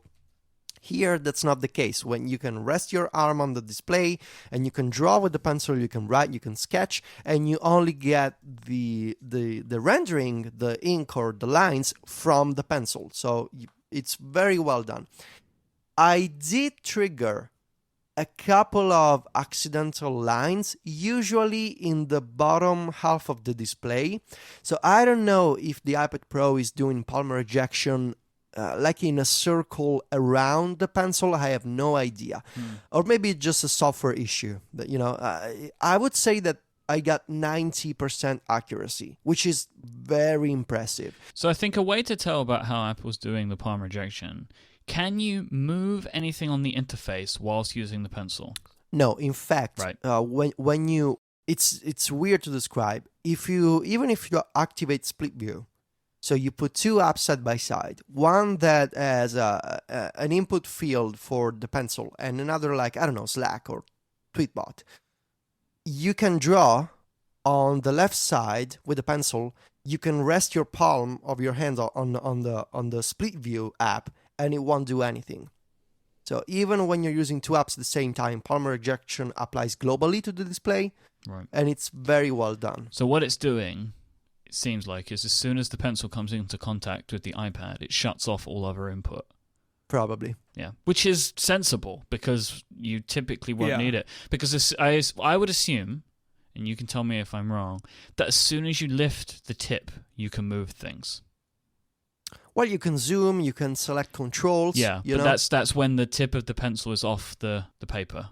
I actually haven't tried to just holding the pencil, and I don't know if it's even possible to hold the pencil on the screen and select a bunch of menus at the same time with another finger. I guess I didn't try this because when I'm drawing, I'm concentrating on the lines and actually using the pencil. But my idea is that yes, when you're, and again, I didn't confirm this with Apple, So it's all just my speculation. But when I'm touching the screen with the pencil, it blocks everything else.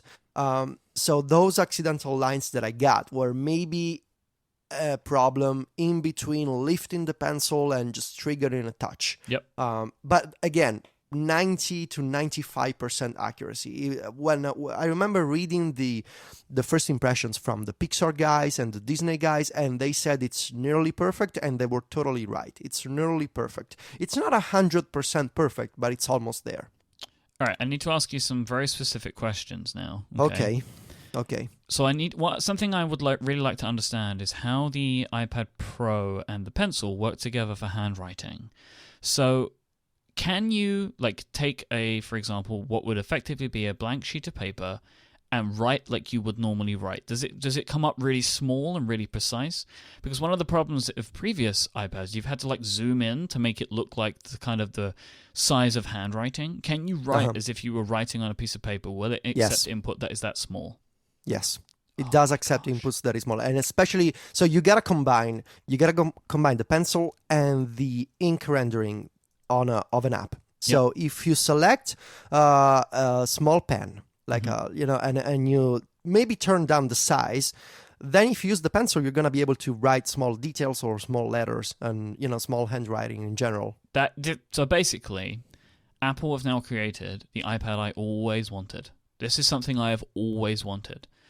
So something that I imagine is I take a lot of notes whilst we're recording during the shows. I could maybe use this type of device for that. I mean, I am a handwriting person.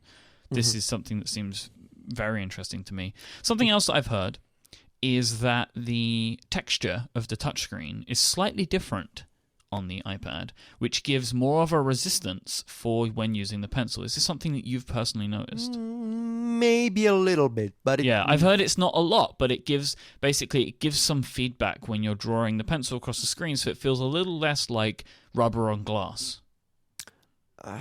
Maybe it has a tiny bit of resistance, but it wasn't a big deal to me, really. Yeah. It's not like when you're moving, the pencil just glides across the display.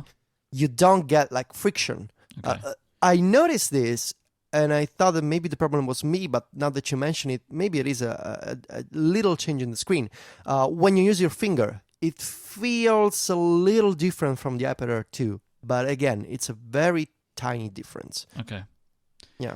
Yeah, so that would be a good thing for me, right? So I'll be looking forward to reporting back on just how much this feels like a good pen on good paper. I don't want you to be disappointed, Mike. No. You're an expert. The thing is, I will always perfectly understand that it's rubber on glass. It's never going to feel like some of the good tools that I have.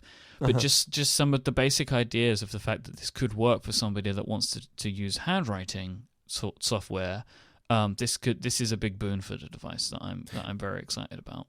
Yeah, I think based on what I've seen my girlfriend write. I really basically forgot how to handwrite, but I tried, and it's fine, especially because you can rest your entire hand, when writing. So it feels like writing on a notebook with a pen. Yeah, that's the important part. Using hover hand is no way to go. Oh yeah. You don't have to be careful with placing your hand on the screen. With the previous iPad Sily, you needed to be careful, holding the stylus in an unnatural position to make sure that you didn't accidentally touch the screen. That's not the case with the pencil. Great. You can just rest your hand and write. Yeah. And I think a lot of people are going to ask this. Can use the pencil on older iPads? I mean, obviously you wouldn't have the touch sensitivity and that sort of stuff with the scanning, but does it work at all? No, at least in my tests it didn't. So it doesn't even act like a dumb stylus? No. So what it does is when you, again, I tried. When you plug in the pencil into the iPad Pro, it shows you a pairing request. So you get a dialog that says, do you want to connect to the Apple Pencil? You say yes, and then it shows up in the Bluetooth preferences. What I also tried is I turned off Bluetooth on my iPad Pro, so it was no longer connected to the pencil. I plugged in the pencil on my iPad Air 2, and it didn't bring up the permission to connect to the pencil, and I couldn't use it at all on my iPad Air 2. So you open the Notes app, you put the pencil tip on there, and it doesn't recognize it. Do you want me to try now, just to make sure? I want to. Yeah, this is something I think. Yeah, is quite important. let me try again. Yeah, try that, because That would be really interesting because it means that they're using a very peculiar tip on it. Yeah, let me try for a second.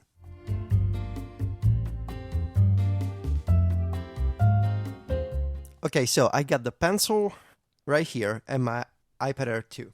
So I plug in the pencil into the iPad, and I get no permission to use the pencil.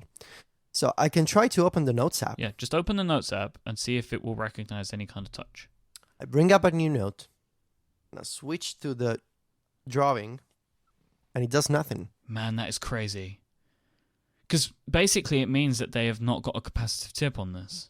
It's an iPad Pro only accessory. And I'm more interested now than ever about what they're using to recognize the touch, because I know that Bluetooth will always, like, there are other Bluetooth styluses, but it means that the tip is not it's not built in the same way that other stylus are, right? Because they use whatever they use, the conductive technology, to make sure that it works. But how interesting. All right, thank you for performing that real world test. Yeah, sure. I really appreciate that. I have one last question about the pencil, and then we can move on to the keyboards. So I know one of the things that it does is if you can plug it in for 15 seconds and it gives you 30 minutes of charge, right? Yes. That's one of the great things about it. Can you do that continuously? What do you mean? So after it runs out after that half an hour, can you plug it in again for another 15 seconds, get another half an hour? You can always plug it in. Because I just wondered how the battery technology worked, right? Like if it was like you do that once and then you have to give it a full charge. But that's really cool.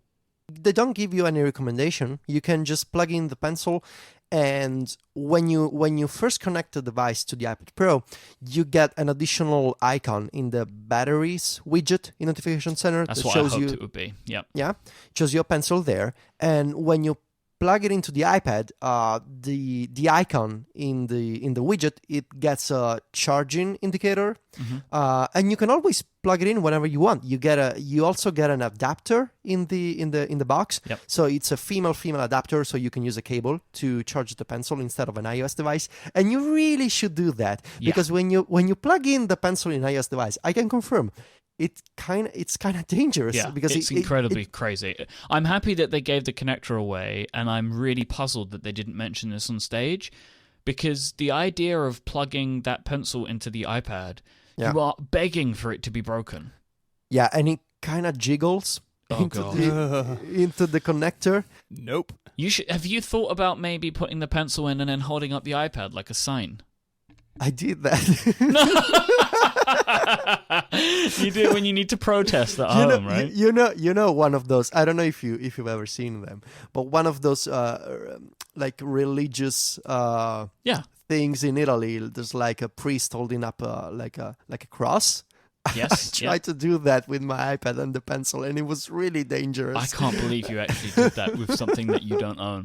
That is crazy. I was being careful. Yes, Myke. of course you were. Of course, Apple, if you're listening, we're yeah. Hey, guys, careful. First and only time. Don't try this at home, kids. It's surrounded by pillows. Yep, I'm so proud of you. All right, Stephen, ask some questions about the keyboard. You're a typing person. So, from my perspective, as someone who, like, I have an iPad keyboard case now. I've got the Logitech Ultra Thin for the Air 2. It's great. I don't use it a lot. And I looking at this smart keyboard, I wonder if it's something that I would use. Like, the pencil is way more interesting to me. You've got the smart keyboard, Federico. My big concern with it is sort of from having used other keyboards like this. Like, I've used the Surface, the Pro keyboard that they sell, and I've used a bunch of iPad keyboards over the years. And for me, it's all about the feel and the travel of the keys and sort of what the experience is.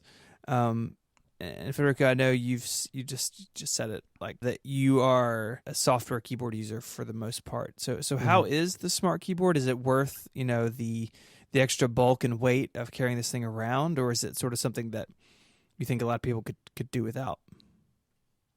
The first 2 days, I just hated the smart keyboard. I felt like a dumb monkey trying to type on the smart keyboard the first 2 days. It was too small, very little travel between the key when pressing the keys. I just couldn't, and the layout was different, and all these differences combined, I was just going crazy. The third day, I woke up, went into the kitchen, start typing on the smart keyboard, and I basically almost finished my review on it. So I gave it 48 hours, and then it started working for me, and now I'm just loving it. So here's the thing: if you don't like keyboards with little travel when pressing down the keys, this is not for you. If you are in the camp of people who don't like the new MacBook keyboard, you're not gonna like this one because it's got even less travel. Yeah, and also it's not even plastic on the top, right? It's like that no, material. It's fabric. And when you... can I give you a little demo of the sound that it makes when you slide your fingers across the keys? This is a podcast. It feels like the perfect scenario. Okay, so this is the sound that the smart keyboard makes when you're typing on it. Ugh. And this is the sound that it makes when you're sliding your fingers across the fabric that covers the keys. Did you get that? Yeah, it sounds horrible. Like, it sounds like there's nothing. Like, you're just slapping some fabric. That's what it sounds like. It's kind of like that. And so if you don't like small keyboards or very thin ones, you're not going to like this one. But for people like me, with no particular preconception on, small keyboards, travel, when pressing keys, I personally don't like clicky keyboards. And I realize this is like one of the worst things you could say to Mac nerds. I mean, on a daily basis, though, you're just smashing your fingers into pieces of glass. Like, you're not ever using a keyboard. So anything is better, in air quotes, than because I don't want to make judgments on what is better and what is worse, but anything is better, right? It's more travel. Any travel is more travel. Yeah, exactly. So for me, when pressing the keys is still better than not pressing anything on the screen. If I'm looking for, the physical feel of pressing a key.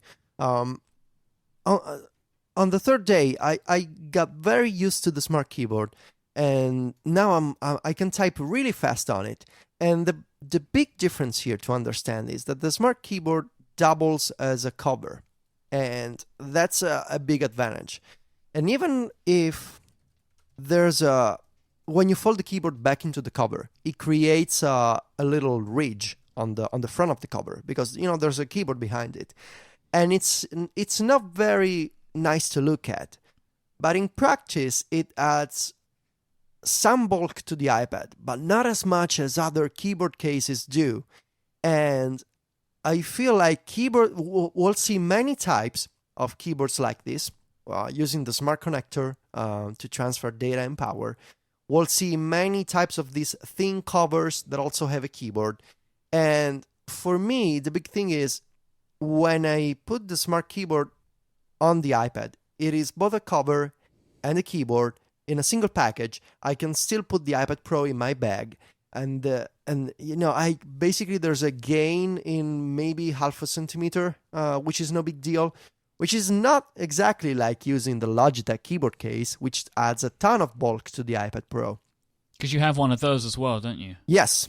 Apple gave me also a Logitech Create. It's a keyboard case, and it's very nice. The keyboard is great. It's really like a MacBook keyboard. It's got an Italian layout, which I really appreciate. And unlike the smart keyboard, it has a shortcut row. So you get these iOS-specific shortcuts. So like a home button, like media controls, brightness, volume. It's really nice, and it's backlit. It's very surprising to me that the smart keyboard doesn't have those shortcut keys. Yeah. The backlight on that Logitech one, though, man, that sounds really great. So that's one of the advantages of the smart connector, right? It transfers both data and power from the iPad to the keyboard and vice versa. So the Logitech Create has two levels of backlight. It kind of dims the keys after a few seconds, then turns them off to save power, of course. But as soon as you press it, and if you're constantly typing. It's always backlit, and it's very convenient when typing in the dark and you want to see the keys. It's very, very nice. The problem is I really don't like the case part of the Logitech Create. Right. Feels kind of cheap. It's plastic. It's covered in a nice textured fabric, which is cool. But the case itself, it's plastic. It feels cheap to me. I don't like how you get up, place the iPad into the case, kind of force it into the corners. I don't like how the volume buttons are covered by these like kind of contact buttons on top of it, and they have a cheap stickers for plus and minus, which are already coming off in my review unit. So the keyboard is excellent. The case part feels a little rushed, which is too bad, because the keyboard is really nice. But, and here's the other thing that I also mentioned in the review, it depends on how you're going to use the iPad Pro. If you're going to use the device at a desk or in an office setup, if you're not going to be traveling a lot with the iPad Pro, if it's really like a desktop computer for you, and when you don't need the case, you can just take the iPad, you should consider the Logitech keyboard. Because if your primary usage is sitting down, typing on a keyboard connected to the iPad Pro, it is a better physical keyboard for productivity. It's got the shortcuts, it's got backlight, it's bigger, so it really feels like a MacBook keyboard. And there's more travel when pressing keys.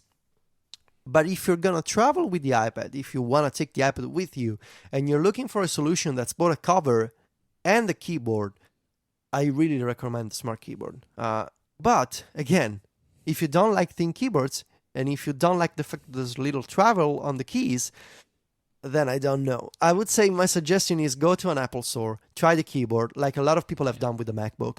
See if it works for you. I bet there's going to be demo units at an Apple store with the iPad Pro and the Smart Keyboard. So try that, see if it works for you, and then consider, am I going to travel with this iPad Pro a lot, or am I going to sit down most of the time?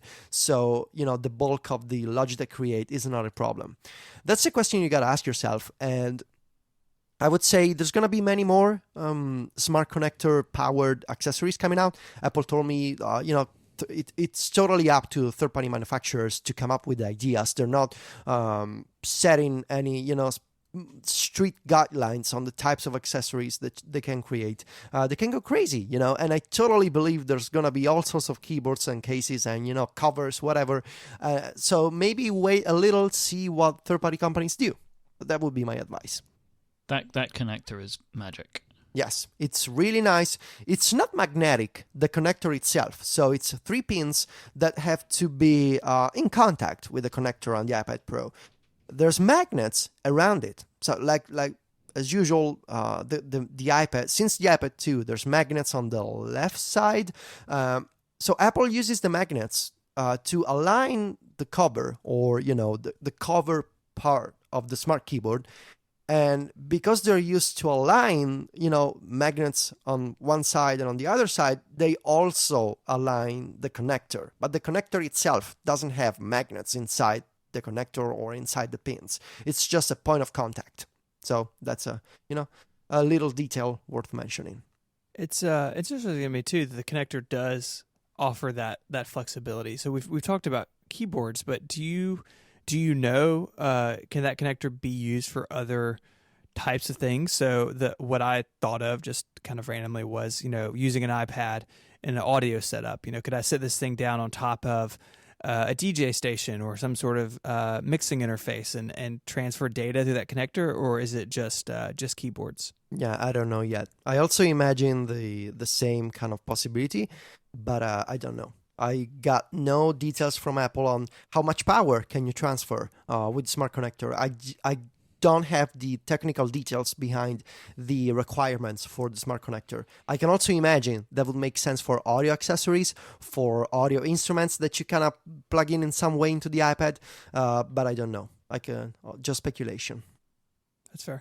And do you think we're going to see this on, or any of the accessories really, on other iPads in the future? That's the question that I was also thinking about.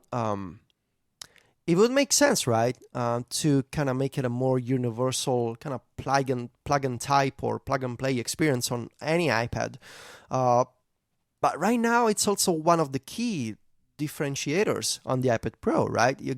You can plug in this keyboard, or you can use other accessories because it's a more, PC-like iPad. It can be your computer, so it's more extensible. Right now, it's the kind of tentpole feature that's only on the iPad Pro, but maybe down the road it'll become more universal across iOS. So I don't know. For sure, I don't see it happening on the iPhone. I don't know. I just cannot picture an iPhone connected to a physical keyboard. But on the iPad Air 2, I don't know. Well, with a lot of the accessories, like, and the ones that you guys mentioned about, like, an audio interface or something, I guess you just got to consider, why would it make more sense than just plugging it into the Lightning port, right? I think because you could just plug an iPad into an audio thing using the Lightning port, right? So I guess it's about what is this connector supposed to be used for? What type of information can it provide? Because I bet it doesn't provide as much data or power as a Lightning port can. Yeah, that's a good point. Yeah, the big difference there is if you use the smart connector with another accessory, you can also charge the iPad at the same time. So there are benefits, but it's like wondering what the two can do and how they can work in conjunction or against each other. Yeah. One last question on the accessories. Are Apple still making a standard smart cover? Yes, but I didn't get one. I'm curious to see how it works, because the smart keyboard, you cannot. So you get two positions, type and watch. So type is, the physical keyboard, and watch is when you fold the keyboard into the back of the iPad so you can use it as a stand to watch movies or play games. But you cannot fold the smart keyboard in the kind of prop up the iPad to type on the software keyboard, as you can do with the smart cover. It's basically the almost flat position, like a 20-degree angle that you can do on the smart cover. I believe the smart cover still has the same two angles as usual, so type on the software keyboard and watch, but I couldn't test one because it didn't give me one. So I'll go to the Apple Store as soon as it's available and try to get one. So the big question, are you going to be using this? Are you going to be buying one? Is this your iPad now? Yes. This is my iPad. I'm going to upgrade to an iPad Pro. I'm going to get the same model, 128 Wi-Fi and cellular. And I feel like everything I've done on iOS so far, trying to get work done for the past 3 years on iOS, and trying to use the iPad as my only computer really for the past year and a half, maybe 2 years, I feel like everything got me to this point where I got to make a decision. Am I going all in with the iPad or not? And it's only natural after I've seen how iOS 9 and multitasking works on the iPad Pro, and the kind of performance gains that I get, and the screen, seeing more content and using two apps at the same time. Picture in picture is amazing. The speakers are amazing. I feel like this is what I want. And not because there's an expectation from people or from Apple on me to be liking this. Because I get a lot of people saying, yeah, of course Federico is going to like this. But it really works in practice for me, because at the end of the day, what I need to do here is get work done and make money, with my job. Yep. I have no particular interest in appeasing other people, Yeah, I like it. So are you happy now? I need to get work done on this thing. And using it for a week, and I have that crazy schedule. I've been using the iPad Pro like 15 hours each day to get a good feel of it in a week, and I feel like I've seen enough of iOS and of using it in practice that I can comfortably say this is the iPad I want, and this is what I want to buy, this is what I want to use. So my conclusion after 8 days of iPad Pro is this is my new iPad, and I'm going to buy one. What about the portability thing? Do you see yourself maybe at some point going the route that I expect, which is that you will get a smaller iPad for the beach? No, Myke. Let's wait until the summer. This isn't over until the summer. Myke, I'm sorry, but it's just not happening. It's not over, man. Okay. It's not over till the summer. I can't imagine. Well, I guess you could use the iPad like as one of those like tanning mirror things, right? You're sitting there like on the beach, get yourself a nice little tan. It's going to look great, Federico. You're going to be great. You're going to be real brown this summer. Oh, real brown. Okay. Get the silver one so you can just flip it over and give yourself a nice little brown. Yeah, that'd be great. Yeah. We'll see, Myke. but I don't believe so. So I think your conclusion makes a lot of sense. If anyone is doing work on an iPad, I think the iPad Pro is just full of upsides. But what about users who are maybe more like me, where I get my job done on a Mac, but my iPad is sort of that secondary role of casual gaming, reading, browsing, social media, that sort of stuff. Mm-hmm. So what about me? What should I do? So that's the key difference. If you're not using the iPad as your primary computer, the variables that you got to consider change. So you're no longer looking at power or efficiency or iOS 9 multitasking. You're looking at size, and you're looking at price, and you're looking at comfort when using the iPad for those types of activities. So you have to consider the trade-offs. Their importance changes. So am I going to hand over the iPad to my kid who's probably going to have problems using the iPad Pro instead of an iPad mini or an iPad Air? Am I okay with spending, quite a bit of money to get an iPad Pro when the only thing I'm going to do is watch Netflix and play, Alto's Adventure? I feel like I cannot make this decision for readers, and I can only give you this advice. The iPad Pro, I believe, is called Pro because it's meant for work. That doesn't mean that it's not better for movies or for games or because it is, the right? speakers, because it is better. Yeah. In my personal preference, it is much better to see, a bigger movie or have richer, louder music. Yeah, you go back to your bigger screen argument from earlier on. Yes. Yeah. But that's my personal preference, and it's kind of for me, it's kind of a nice consequence of the primary cause, which is this is better for work, and it's also better for entertainment. But if for you work is out of the equation, I would say consider these other variables: size, price. Do I really need all this power? Because otherwise, you'll just be fine with an iPad Air 2 if you don't really need all those other features of the Pro. It depends on how much you want to spend and how comfortable you are with a bigger device when it's not used for multitasking and work, basically. So, Stephen, are you going to get one? I'm going to give it a shot. So I don't want to say that I'm going to do it and fall in love with it. I don't know. I really like the Air 2, like almost everything about it. The idea of a bigger screen making the media stuff better is really intriguing to me, because I do watch, I watch a lot of stuff on my iPad, and we didn't talk about it here, but in your review you talk about picture-in-picture being really good. Yeah. And I do a lot of research and stuff on the iPad where I'm watching a keynote or watching some sort of video and taking notes, and that sort of work I think would really benefit from it. But on the flip side, I do use it a lot on the couch. I use it a lot in bed reading at night, and maybe it's not as good of a fit there. I just don't know, but I'm willing to give it a shot. So I'll be checking it out, be ordering one. Definitely going to do the pencil. I'm not sold on the keyboard. I want to try it in person. I figure this, if I like the iPad Pro, I can always add the keyboard later. I think the pencil is much more interesting from like a reviewing perspective to experience that. But whether it sticks or not, I'm not sure. I guess we'll kind of see where that goes. As I said on the show many times recently, since iOS 9, I've been using my iPad more and more for work, and there are a couple of things that I still feel like I need to be able to turn it into a device that I'm looking to use more seriously, and one of them is a keyboard. I just like the ability of seeing the full screen in front of me and typing rather than typing on the actual screen itself, right? So I get more of the view. So obviously the smart keyboard provides that, and I really like the idea of it being portable and always there and part of the whole case, part of the package, right? So I'm not having to throw another thing in my bag. So I will try the keyboard. I'm definitely going to get the pencil because it's in my wheelhouse.